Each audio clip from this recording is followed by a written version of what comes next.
नबी करीम सल्लल्लाहु अलैहि वसल्लम ने इरशाद फरमाया, जिसने किसी की बालिश्त बराबर जमीन का एक टुकड़ा भी कब्जे में ले लिया, कयामत के रोज सातों जमीनों में से उतनी ही जमीन उसके गले में तोक बना कर डाली जाएगी।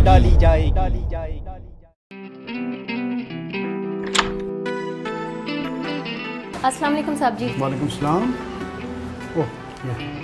नहीं साहब जी, मैं बेकारन नहीं हूँ।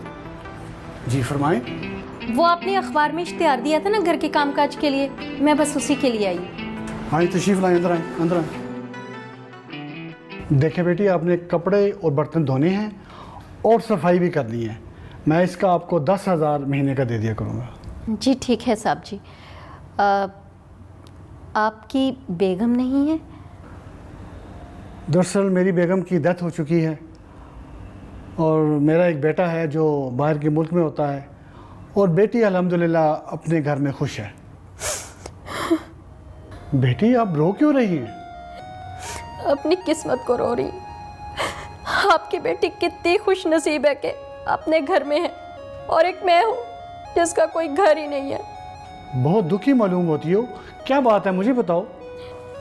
नहीं साहब जी, मुझे अपनी आग में खुद ही जलने दे।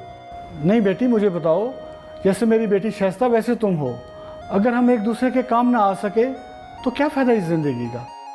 साहब जी, मैं ना अपने माँ बाप के साथ उनके घर में रहती थी, फिर मेरी शादी हो गई, एक बेटा भी हुआ, फिर एक हादसे में मेरे खावंद की मौत हो गई और मैं फिर से अपने माँ बाप के घर आ गई, जहाँ मेरा भाई रहता है अपनी बीवी बच्चों के साथ।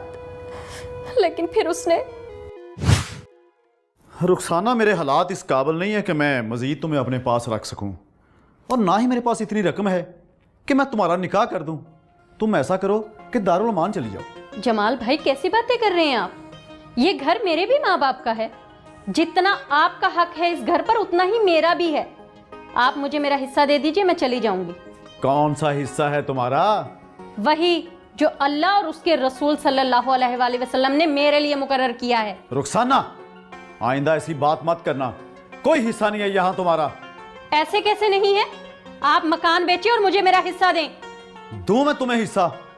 निकल जाओ मेरे घर से, और आइंदा कदम मत रखना। निकल जाओ।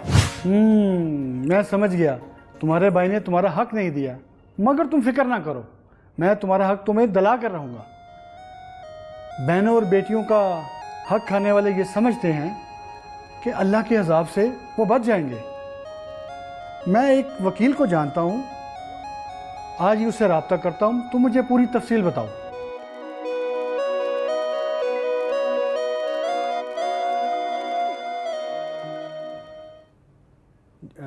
जी अस्सलाम वालेकुम, एडवोकेट बिलाल साहब बोल रहे हैं?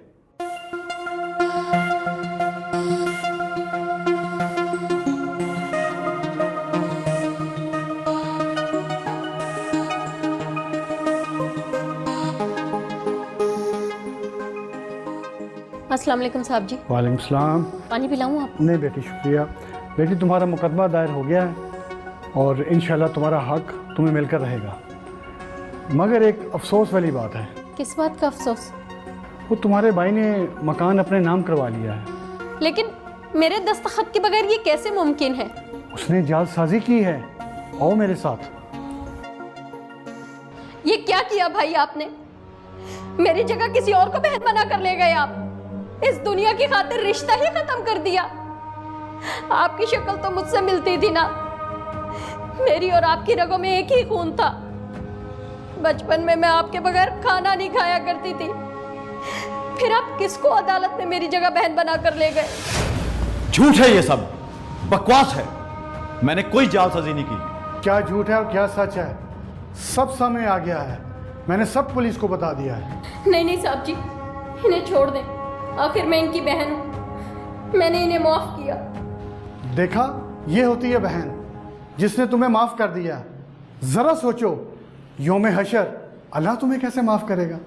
नबी करीम सल्लल्लाहु अलैहि वसल्लम ने इरशाद फरमाया, जिसने किसी की बालिश्त बराबर जमीन का एक टुकड़ा भी कब्जे में ले लिया, कयामत के रोज सातों जमीनों में से उतनी ही जमीन उसके गले में तोक बना कर डाली जाएगी।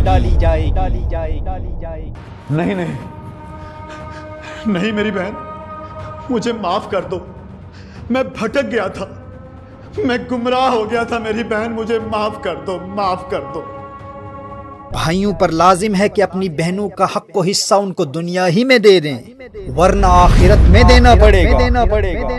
नबी करीम सल्लल्लाहु अलैहि वसल्लम ने इरशाद फरमाया, जो शख्स अपने वारिस की मीरास काटेगा यानी उसे उसका हिस्सा नहीं देगा, तो अल्लाह कयामत के दिन उसकी जन्नत की मीरास काट लेगा।